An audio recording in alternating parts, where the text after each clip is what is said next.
Hi అండి. Welcome all. So, ఈరోజు మనం ఈ వీడియోలో దేని గురించి తెలుసుకోబోతున్నామంటే, వివాడోలో మనం ఒక ప్రాజెక్ట్‌ని మనం ఎలా క్రియేట్ చేయాలి? ఆ ప్రాజెక్ట్‌లో మన వెరీలో కోడ్ అనేది ఎలా రాయాలి? దానికి టెస్ట్ బెంచ్ అనేది ఎలా రాయాలనే దాని గురించి మనం తెలుసుకుందాం. సో, ముందుగా దీనికోసం మనం ఏం చేయాలంటే, ఈ ఫైల్ మీద క్లిక్ చేసి ప్రాజెక్ట్ న్యూ మీద క్లిక్ చేసుకోండి. సో, ఇలా మనకి ఒక విండో అనేది పాపప్ అవుతుంది. ఇక్కడ నెక్స్ట్ మీద క్లిక్ చేసుకోండి. ఇక్కడ మీ ప్రాజెక్ట్ నేమ్ ఇచ్చేసేయండి. నేను ఇక్కడ ప్రాజెక్ట్ 2 అని చెప్పి జస్ట్ ఉంచేసాను. సో, ఈ ప్రాజెక్ట్ తర్వాత మీరు ఏ పాత్‌లో స్టోర్ చేద్దామనుకుంటున్నారు, సేవ్ చేద్దామనుకుంటున్నారు ఈ ప్రాజెక్ట్‌ని అనే లొకేషన్‌లో మీరు పాత్ అనేది సెలెక్ట్ చేసుకోవచ్చు ఈ ఆప్షన్ మీద క్లిక్ చేసి. సో, దాని తర్వాత ఆహ్, నెక్స్ట్ మీద క్లిక్ చేసేయండి. సో, ఇక్కడ మనం ఆర్‌టిఎల్ ప్రాజెక్ట్ క్రియేట్ చేస్తున్నాం కాబట్టి ఆర్‌టిఎల్ ప్రాజెక్ట్ అనే దాని మీద క్లిక్ చేసుకొని నెక్స్ట్ మీద క్లిక్ చేసేయండి. సో, ఇక్కడ మీరు ఏ బోర్డ్ మీద మీరు ఈ ప్రాజెక్ట్ అనేది చేద్దామనుకుంటున్నారు అనే దాని మీద depending upon the board you are selecting ఆ బోర్డ్ అనేది మీరు సెలెక్ట్ చేసుకోండి. నేను డిఫాల్ట్‌గా ఈ బోర్డ్ అనేది సెలెక్ట్ చేస్తున్నాను. సో, మనం క్లిక్ చేసినట్లయితే సో, ఫైనల్‌గా ఇక్కడి వరకు వచ్చేసిన తర్వాత మీరు వన్స్ ఒకసారి ఫినిష్ మీద క్లిక్ చేస్తే మీకు ఇలా ఒక ఎన్వైర్న్మెంట్ అనేది ఓపెన్ అవుతుంది. అక్కడ మనకి ఈ సోర్స్ కోడ్ అంటే మనం వెరీలో కోడ్స్ రాసేవన్నీ అండ్ అలాగే వాటికి సంబంధించిన సిమ్యులేషన్, ఆర్‌టిఎల్ అనాలిసిస్, ఇంప్లిమెంటేషన్, సో, ఇలాగ డిఫరెంట్ ఫీచర్స్ అన్నీ కూడా మనకి ఇక్కడ కనిపిస్తాయి. సో, మనం ఇక్కడ ఫస్ట్ మనం ఒక వెరీలో కోడ్ అనేది రాయాలి అని అంటే మనం ఏం చేయాలంటే ఇక్కడ ప్లస్ ఐకాన్ కనిపిస్తుంది కదా! సో, మీరు ఇక్కడ ఈ ప్లస్ ఐకాన్ మీద ఒకసారి క్లిక్ చేసేయండి. ఇక్కడ మనం వెరీలా కోడ్ రాయాలంటే add are create design sources మీద సెలెక్ట్ చేసుకొని నెక్స్ట్ కొడతాం. అలా కాకుండా ఆ వెరీలా కోడ్‌కి మనం టెస్ట్ బెంచ్ రాయాలి అనంటే మనం add are create simulation source అనే దాని మీద క్రియేట్ చేస్తాం. ఇప్పుడు మనం వెరీలా కోడ్ రాస్తున్నాం కాబట్టి add are create design sources మీద క్లిక్ చేయండి. క్లిక్ చేసి నెక్స్ట్ మీద క్లిక్ చేసినట్లయితే మీకు ఈ విధంగా పాపప్ అనేది వస్తుంది. సో, ఇక్కడ మీరు ఈ ప్లస్ ఐకాన్ మీద కొట్టేసేసి క్రియేట్ ఎ ఫైల్ మనం క్రియేట్ చేద్దాం అనుకున్నాం కదా! సో, క్రియేట్ ఎ ఫైల్ మీద క్లిక్ చేసేయండి. ఇక్కడ మీరు మీ యొక్క వెరిలాగ్ ఫైల్ అంటే దేనికి మీరు వెరిలాగ్ కోడ్ రాస్తున్నారు అనే దాన్ని బట్టి మీరు ఈ వెరిలాగ్ కోడ్ అనేది ఇక్కడ రాయండి. నేను దేని మీద రాద్దాం అనుకుంటున్నాను XOR గేట్‌కి కోడ్ రాద్దామని చెప్పి అనుకున్నాను. XOR గేట్ అని చెప్పి ఇచ్చేసాను.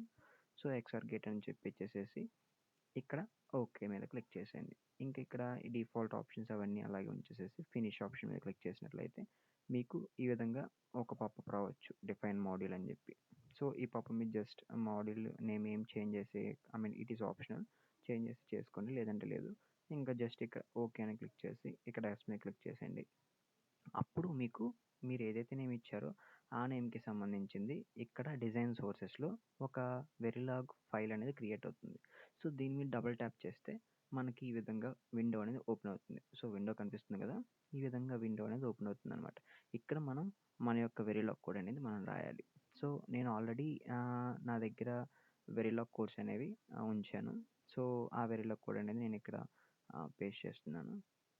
సో, జస్ట్ వీడియోని కొంచెం స్పీడ్‌గా చేయడానికి. So, this is the module అనమాట. సో, కనిపిస్తుంది కదా! సో, ఇక్కడ చూసినట్టయితే నా మాడ్యూల్ నేమ్ అనేది ఏంటిది? మనం XOR_గేట్ అని తీసుకున్నాం కాబట్టి ఇక్కడ మాడ్యూల్ నేమ్ అనేది దానికి కరెస్పాండింగ్‌గా చేంజ్ చేసుకుందాం.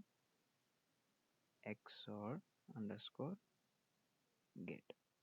సో, నేను మాడ్యూల్ నేమ్ చేంజ్ చేసేసాను. మాడ్యూల్ నేమ్ చేంజ్ చేసిన తర్వాత నేను 2 ఇన్పుట్స్ తీసుకున్నాను. 1 అవుట్‌పుట్ తీసుకున్నాను. అదేవిధంగా అవుట్‌పుట్‌లోకి అసైన్ చేశాను. ఏమి అసైన్ చేశాను? ఇన్పుట్ 1, ఇన్పుట్ 2 XOR అయిన అవుట్‌పుట్ అనేది మనకి ఈ అవుట్‌పుట్ అనేది వైల్‌లోకి వచ్చేసేటట్టుగా మనం సెట్ చేసాం. సో, ఈ విధంగా మనం సెట్ చేసుకున్న తర్వాత మనం ఒకసారి దీన్ని సేవ్ చేసుకోవాలి. సేవ్ చేసుకుంటే మనకి ఇప్పుడు ఆ వెరిలాగ్ కోడ్ అనేది మనం క్రియేట్ చేస్తాం. బట్ ఇప్పుడు దీన్ని మనం చెక్ చేయాలంటే మనం సిమ్యులేషన్ కూడా సిమ్యులేషన్ టెస్ట్ బెంచ్ కూడా మనం రాయాలి కదా! సో, దానికోసం మనం ఏం చేయాలంటే ఈ ప్లస్ ఐకాన్ మీద క్లిక్ చేసి add are create simulation sources మీద క్లిక్ చేసుకొని next plus icon create file. So, ఇక్కడ మనం టెస్ట్ బెంచ్‌గా వచ్చేస్తుంది. టెస్ట్ బెంచ్ అండర్‌స్కోర్ XOR_గేట్ ఇది ఆప్షనల్. బట్ టెస్ట్ బెంచ్ అని ఇస్తే మీరు ఏదైతే ఇందాక ప్రీవియస్ గేట్ తీసుకున్నారో దానికి ముందు టెస్ట్ బెంచ్ అని ఇస్తే అప్పుడు మీకు ఫోల్డర్ స్ట్రక్చర్ అనేది చాలా క్లియర్‌గా ఉంటుంది. ఏ మాడ్యూల్‌కి మీరు టెస్ట్ బెంచ్ రాస్తున్నారు అంటే ఏ వెరిలాగ్ ఫైల్‌కి మీరు టెస్ట్ బెంచ్ రాస్తున్నారు అనే దానికి మీకు ఒక క్లియర్ పిక్చర్ అనేది ఉంటుంది. సో నేను జస్ట్ ఇక్కడ టెస్ట్ బెంచ్ అండర్స్కోర్ ఇందాక ప్రీవియస్గా ఏదైతే నేమ్ ఇచ్చానో ఆ నేమ్ అనేది ఇక్కడ ఇచ్చేసేసి ఓకే మీద క్లిక్ చేశాను. అండ్ దెన్ నేను ఫినిష్ నొక్కేసాను. సో ఇక్కడ కూడా మళ్ళీ ఓకే ఎస్ నొక్కేసాను. సో ఇప్పుడు ఒక 2 సెకండ్స్ కనుక మనం వెయిట్ చేస్తే ఇక్కడ ఇది అప్డేట్ అవుతుంది. Refresh hierarchy. So if you can observe test bench underscore XOR gate అనేది మనకి ఇక్కడ అవైలబుల్గా ఉంది కదా. సో మనం ఇక్కడ ఏం చేయాలి, మన యొక్క కోడ్ అనేది మనం ఇక్కడ టెస్ట్ బెంచ్ కోడ్ అనేది ఇక్కడ డెవలప్ చేయాలి. సో నేను ఆల్రెడీ నేను కరెంట్లీ ఒకసారి ఈ ప్రాజెక్ట్ని క్లోజ్ చేస్తున్నాను. నా యొక్క ప్రీవియస్ ప్రాజెక్ట్లో నేను ఆల్రెడీ దానికి సంబంధించినటువంటి టెస్ట్ బెంచ్ అనేది అక్కడ డెవలప్ చేశాను. నేను జస్ట్ అందులో టెస్ట్ బెంచ్ అనేది తీసుకుంటున్నాను. ఇక్కడ అప్డేట్ అవుతుంది, వెయిట్ చేద్దాం ఒక సెకండ్. సో ఇక్కడ సిమ్యులేషన్లో సో నేను టెస్ట్ బెంచ్ రాస్తున్నాను. ఈ టెస్ట్ బెంచ్ని నేను ఎక్కడి వరకు ఉంది, ఇక్కడ వరకు ఉంది కదా. సో నేను జస్ట్ దీన్ని తీసుకొని ఈ టెస్ట్ బెంచ్లో పెట్టేసుకొని రెఫరెన్స్కి మనం ఈ ప్రాజెక్ట్ని క్లోజ్ చేసేద్దాం. మనం ఇప్పుడు రీసెంట్గా క్రియేట్ చేసినటువంటి ప్రాజెక్ట్ 2 అనే దానిలోకి వెళ్ళిపోయి అందులో XOR గేట్ కదా మనం ఇచ్చింది, ఆ XOR గేట్లో సిమ్యులేషన్ అనే ఫోల్డర్లో మన యొక్క టెస్ట్ బెంచ్ ఫైల్ అనేది ఉంది ఈ సిమ్యులేషన్ సోర్సెస్లో. సో ఈ సిమ్యులేషన్ సోర్సెస్లో ఈ టెస్ట్ బెంచ్ ఫైల్లోకి వెళ్ళిపోదాం. ఈ టెస్ట్ బెంచ్ ఫైల్లోకి వెళ్ళిపోయి ఇక్కడ మనం ఇందాక తీసుకున్నటువంటి టెస్ట్ బెంచ్ అనేది ఇక్కడ ఇచ్చేద్దాం.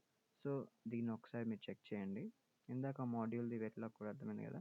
సో ఇక్కడ మనం ఏం చేస్తున్నాం, టెస్ట్ బెంచ్ మాడ్యూల్ అని తీసుకుంటున్నాం. దేనికి, టెస్ట్ బెంచ్ XOR గేట్కి.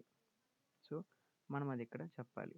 అదేవిధంగా XOR గేట్కి మనం తీసుకుంటున్నాం అని చెప్పి ఇక్కడ మాడ్యూల్ చెప్పాం. అదేవిధంగా మనం వైర్స్ తీసుకున్నాం. ఏం వైర్, ఒక వైర్, అదేంటిది సిగ్నల్ 3 అని చెప్పి 2 రిజిస్టర్స్ తీసుకున్నాం. ఇవి 2 ఇన్పుట్స్, ఇదేమో అవుట్పుట్. మన టెస్ట్ బెంచ్లో రాసేటప్పుడు ఇన్పుట్స్ ఏమో రెజ్ కింద, అవుట్పుట్స్ ఏమో వైర్ కింద చెప్తాం. అదేవిధంగా మనం ఆల్రెడీ క్రియేట్ చేసినటువంటి ఆ వెరిలాగ్ కోడ్ని మనం ఇక్కడ ఇన్స్టాన్షియేషన్ చేసుకోవాలి. సో దానికోసం మనం ఏం చేయాలి, ఇక్కడ XOR గేట్ పెట్టాలి. XOR గేట్, ఇక్కడ మై XOR గేట్ అని చెప్పి నేను నేమ్ ఇస్తున్నాను ర్యాండమ్గా. ఇందులో నేనేం చేస్తున్నానంటే నేను ఈ యొక్క XOR గేట్ అనే ఫైల్లో ఇక్కడ ఒకసారి చూడండి, క్లియర్గా చెప్తాను. ఈ XOR గేట్ అనే ఫైల్ ఉంది కదా. సో నేను దీన్ని కూడా ఓపెన్ చేశాను. సో దీన్ని కూడా ఓపెన్ చేసి ఇక్కడ చూద్దాం. సో ఇప్పుడు ఒకసారి అబ్జర్వ్ చేయండి. ఈ XOR అనే గేట్లో మనం ఇన్పుట్స్ ఏం తీసుకున్నాం, input 1, input 2, out. So 2 inputs, ఒక అవుట్పుట్ తీసుకున్నాం. అదేవిధంగా అవుట్పుట్లోకి ఈ 2 యొక్క ఇన్పుట్స్ XOR ఆపరేషన్ చేసిన తర్వాత దాన్ని మనం అవుట్లోకి అసైన్ చేసాం. సో ఇక్కడ మనం ఏం చేయాలి, ఈ XOR గేట్ని మనం టెస్ట్ బెంచ్లో ఇన్స్టాన్షియేషన్ చేసుకొని దానికి మనం డిఫరెంట్ ఇన్పుట్స్ ఇస్తూ అవుట్పుట్ ఎలా వేరీ అవుతుంది అనేది మనం ఒక ప్లాట్ పద్ధతిలో మనం చెక్ చేస్తాం. సో దానికోసం ఇది ఇక్కడికి రావడం కోసం మనం ఏం చేస్తున్నాం, ఆ యొక్క నేమ్ని ఇక్కడ పెట్టేసేసి ఎలియాసింగ్ నేమ్, మనం ఏ నేమ్తో పిలుచుకుందాం అనుకుంటున్నాం ఈ ఇన్స్టాన్షియేషన్ని అనేది ఇక్కడ నేమ్ ఇచ్చుకొని ఈ .in1 అనేది ఏం రిప్రజెంట్ చేస్తుందంటే ఇందులో in1 ఉంది కదా, ఆ in1 అనేది మనం ఇక్కడ కాల్ చేస్తున్నాం. దానికి మనం ఏ నేమ్ అసైన్ చేసాం అంటే ఏంటిది, దేన్ని మనం లింక్ చేసాం అంటే ఈ రిజిస్టర్ 1. అంటే ఇప్పుడు ఇందులో ఉన్నటువంటి in1 అనేది ఇక్కడ మన టెస్ట్ బెంచ్లో సిగ్నల్ 1 అవుతుంది. అదేవిధంగా ఈ వెరిలాగ్ కోడ్లో ఉన్నటువంటి in2 అనేది ఇక్కడ మనకి ఏమవుతుంది, సిగ్నల్ 2. సిమిలర్లీ ఇక్కడ ఉన్నటువంటి అవుట్పుట్ సిగ్నల్ అనేది మనకి ఇక్కడ wire, output wire, that is అందులో ఉన్నటువంటి అవుట్పుట్ అనేది ఇక్కడ సిగ్నల్ 3 అవుతుంది. సో ఇక్కడ మనం అదేవిధంగా ఒక టెస్ట్ పాస్ట్ అనేది ఒక వేరియబుల్ని ఇక్కడ తీసుకున్నాం. ఇంకా మన కోడ్ బిగిన్ అయిన తర్వాత మనం ఇనీషియల్ అనేది తీసుకొని కీవర్డ్ బిగిన్ ఎండ్ మధ్యలో మన కోడ్ అనేది చెప్తాం. సో మనది ఇక్కడ మాడ్యూల్ కాబట్టి లాస్ట్లో ఎండ్ మాడ్యూల్ అనేది పెడతాం. అట్ ద సేమ్ టైం ఇప్పుడు మనం ఇనీషియల్గా టెస్ట్ పాస్ట్ని అంటే ఇనీషియల్ కండిషన్స్లో టెస్ట్ పాస్ట్ అనేది మనం ఏం చేసాం, అన్నీ 1 చేసి ఉంచేసాం. 1 చేసి ఉంచిన తర్వాత అది ఎప్పటి వరకు ఉంది, 100 టైమ్ సెకండ్స్ వరకు ఉంది. దాని తర్వాత మనం సిగ్నల్ 1, సిగ్నల్ 2ని మనం ఏం చేస్తున్నాం, 0 ఇస్తున్నాం. ఎప్పటి వరకు, 50 some milli seconds nano seconds వరకు మనం ఇక్కడ ఇస్తున్నాం అనమాట. సో ఇక్కడ మనం ఇది ఏంటిదంటే ప్రింట్ స్టేట్మెంట్ లాగా వర్క్ అవుతుంది. ఈ పర్టికులర్ టైమ్ ఇన్స్టెన్స్ దగ్గర సిగ్నల్ 1 ఎంత ఉంది, సిగ్నల్ 2 ఎంత ఉంది అండ్ అవుట్పుట్ ఎంత ఉంది. ఆ విధంగా ఇవన్నీ అయిపోయిన తర్వాత మనం దానికి అకార్డింగ్గా ఈ అవుట్పుట్ టెస్ట్ కేస్ అనేది పాస్ అయిందా లేదా. మనకి XOR ఆపరేషన్ తెలుసు కదా, XOR ఆపరేషన్ ఏంటి? 0, 0 అంటే అవుట్‌పుట్ ఏమొస్తుంది? 0 వస్తుంది. 0, 1 అంటే 1 వస్తుంది. 1, 0 అంటే 1 వస్తుంది. 1, 1 అంటే 1 వస్తుంది. అంటే మనకక్కడ ఏమవుతుంది? అన్ని ఇన్‌పుట్స్ కనుక సేమ్ ఉంటే మనకి అవుట్‌పుట్ ఏమొస్తుంది? 0. డిఫరెంట్ ఇన్‌పుట్స్ ఉంటే 1. ఆర్ మనకి డైరెక్ట్‌గా ఫార్ములా కూడా ఉంది కదా! దాని ప్రకారం కూడా చెప్పొచ్చు. A bar B plus C B bar అలా అయినా వేయండి. లేదు అనంటే ఆహ్, ఈ ఈ వన్స్ ఉంటాయి కదా! ఆ వన్స్ బేస్ చేసుకొని మనం జస్ట్ ఇంకా ట్రూత్ టేబుల్ ప్రకారం 0, 0, 0, 1, 1, 0, 1, 1 కాంబినేషన్స్‌లో మనకి ఆ యొక్క కాంబినేషన్స్ అన్నీ కూడా ఇక్కడ మనం తీసుకోవాలి. అంటే 0, 0 ఉన్నప్పుడు అవుట్‌పుట్ ఎలా వేరీ అవుతుంది? అదేవిధంగా 0, 1 ఉన్నప్పుడు అవుట్‌పుట్ ఏంటి? 1, 0 ఉన్నప్పుడు అవుట్‌పుట్ ఏంటి? 1, 1 ఉన్నప్పుడు అవుట్‌పుట్ ఏంటి? ఇవన్నీ అయిపోయిన తర్వాత టెస్ట్ కేస్ కనుక పాస్ అయితే ఇప్పుడు ఇవన్నీ ఓకే అయిపోయింది కాబట్టి అల్టిమేట్‌గా మనం టోటల్ ఈ యొక్క మాడ్యూల్ మనం ఏదైతే క్రియేట్ చేసామో అది పాస్ అని చెప్తాం.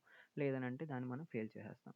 ఈ విధంగా టెస్ట్ బెంచ్ అనేది ఒకసారి క్రియేట్ చేశాననమాట. వన్స్ ఒకసారి ఇలా క్రియేట్ చేసిన తర్వాత మనం సిమ్యులేట్ చేయాలి అని అనుకుంటే మనం అక్కడ చేయాల్సిన పద్ధతి ఏంటంటే ఈ సిమ్యులేషన్ ఆప్షన్ మీద మనం క్లిక్ చేసి రన్ బిహేవియరల్ సిమ్యులేషన్ మీద క్లిక్ చేయాలి. ఇలా క్లిక్ చేస్తే మనకి ఈ విధంగా కనిపిస్తుందనమాట. Executing analysis and compilation setup అని చెప్పి.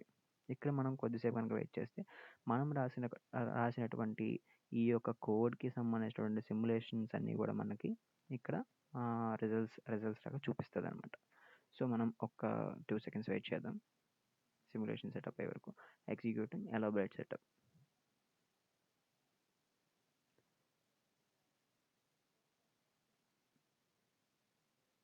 సో, మీరిప్పుడు గనక అబ్జర్వ్ చేసినట్లయితే ఇక్కడ మనకి ఈ పాపప్ కనపడుతుంది కదా! దీన్ని మనం మాక్సిమైజ్ చేసుకుందాం. ఇదే మన అవుట్‌పుట్. సో, ఇది మనకిక్కడ ప్రాపర్‌గా విజిబుల్‌గా లేదు. సో, మనం దీన్ని విజిబుల్‌గా చేసుకోవాలనుకోండి జస్ట్ ఈ ఆప్షన్ మీద క్లిక్ చేసేయండి. Zoom fit. సో, ఇక్కడ అబ్జర్వ్ చేయండి. 100 నానో సెకండ్స్ వరకు మనం డిలే ఇచ్చేసాం. అక్కడ మనం టెస్ట్ కేస్ 1 అనేది పాస్ చేసేసాం. పాస్ చేసిన తర్వాత అక్కడ పాస్ చేసిన తర్వాత ఇక్కడ మనం అబ్జర్వ్ చేయండి. Signal 1, signal 2. సిగ్నల్ 1, సిగ్నల్ 2 ఈ కండిషన్‌లో 0, 0, 0, 0 దగ్గర అవుట్‌పుట్ ఏమొచ్చింది? 0 వచ్చింది. అట్ ద సేమ్ టైమ్ 0, 1 దగ్గర అవుట్‌పుట్ ఏమొచ్చింది? 1 వచ్చింది. అదేవిధంగా 1, 0 దగ్గర కూడా మనకి అవుట్‌పుట్ ఏమొచ్చింది? 1 వచ్చింది. అదేవిధంగా లాస్ట్ కండిషన్ 1, 1 దగ్గర అవుట్‌పుట్ 0 వచ్చింది. సో, మీరు అబ్జర్వ్ చేశారు కదా! ఈ విధంగా కోడ్ అనేది ప్రాపర్‌గా వర్క్ అవుతుంది. సో, టెస్ట్ కేస్ అనేది పాస్ అయింది. ఈ కండిషన్స్‌లో ఏ కండిషన్‌లో అయినా సరే మనకిక్కడ 0 కానీ, 1 కానీ అంటే అవుట్‌పుట్ అనేది మనకి కావాల్సింది గనక రాకపోతే మనం ఇక్కడ టెస్ట్ కేస్ ఫెయిల్ అయ్యేటట్టుగా మనము కోడ్‌లో కూడా చెప్పాం.